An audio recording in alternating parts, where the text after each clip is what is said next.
You remember a World Cup for many reasons, don't you? You of course remember it for the results in the years gone by. You look at all the scorecards and you look at the Player of the Match awards and say, oh wow.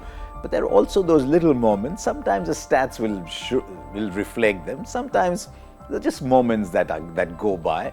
But they make the World Cup interesting. And top of my head, we've picked a few that I hope you agree with.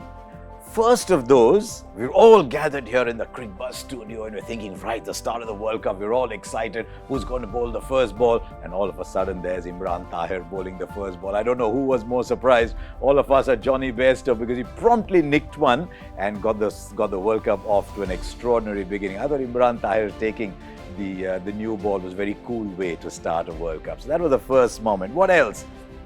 A defining moment at this World Cup in many ways was the innings that Carlos Brathwaite played against New Zealand, or almost played, dare I say. He got 100. He has these moments, and him and Bish have this great combination. And then with just one hit needed to, as it turns out, knock New Zealand out of the World Cup, Carlos Brathwaite falls 12 inches short. Trent Boult takes the catch. New Zealand celebrate. And who knows how little did we know then that would take New Zealand not just into the semi-final, but give them an opportunity to be in the final as well. So I thought that was an interesting moment.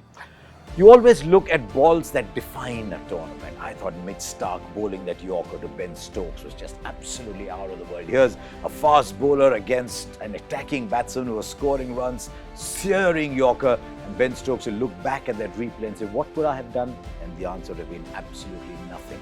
It was just one of those deliveries that happened. But just as much, I liked the one notable contribution Kuldeep Yadav made to this World Cup, because the ball, and you see that ball in replay, it looks even better. It just sneaks away from Babar Azam, opens up the gap, sneaks back in. It was a dream delivery.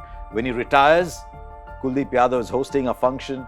He will start it with this delivery. I just thought those two. And then the catches. I love catches. Sheldon Cottrell's catch on the boundary, as it is Cottrell's character, right? Cottrell takes that catch on the boundary. Oh, it was wonderful. The composure that he showed. Ben Stokes' catch early in the World Cup.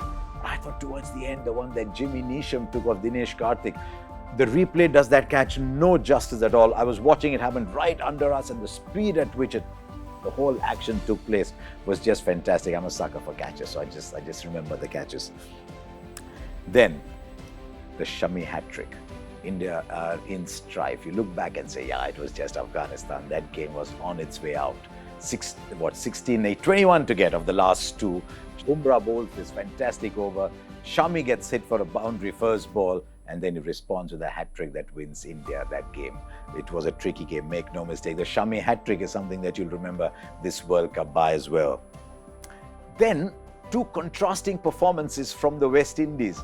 The West Indies are playing against Pakistan, and they just blew them away. It was a gale. There was no way anybody could have stopped them. One fast bowler after the other. O'Shane Thomas, Andre Russell, even Jason Holder, everyone just coming and knocking them over. 103. And we said, wow, the West Indies are going to blow everybody away. And then they come up against Bangladesh and the attack gets taken apart bit by bit, piece by piece, shot by shot. The only chase of more than 300 that was successful, and Bangladesh just made fun. So which was the real West Indies bowling lineup at this World Cup? Was it against Pakistan? Was it against Bangladesh? We'll never know. Two vastly different sides to the same bowling attack.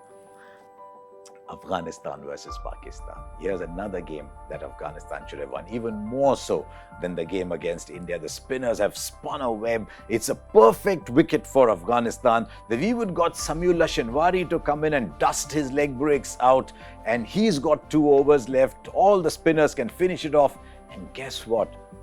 Gulbadin Naib says, cometh the hour, cometh the man. No, cometh the man, goeth the man.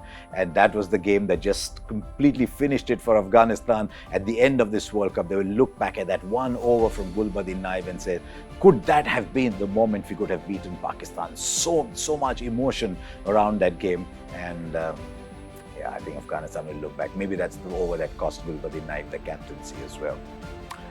Then another bowler. I remember watching him in 2009 and I thought, wow, he took a new ball for Sri Lanka. And then one day decided I'm not going to bowl again. Did not bowl. Not in the match, not in a practice. 8 months without bowling a ball. He turns up, Angelo Matthews gets a wicket off the very first ball. And I thought that was not a statistically significant moment, not a game-changing moment. What does it tell you? You just come pick up the ball, take a wicket. It happens so rarely. I thought one of those little nice moments of the World Cup. But Sri Lanka provided a more crucial moment of the World Cup when they beat England. As it turns out, didn't have an impact on the teams qualifying for the World Cup.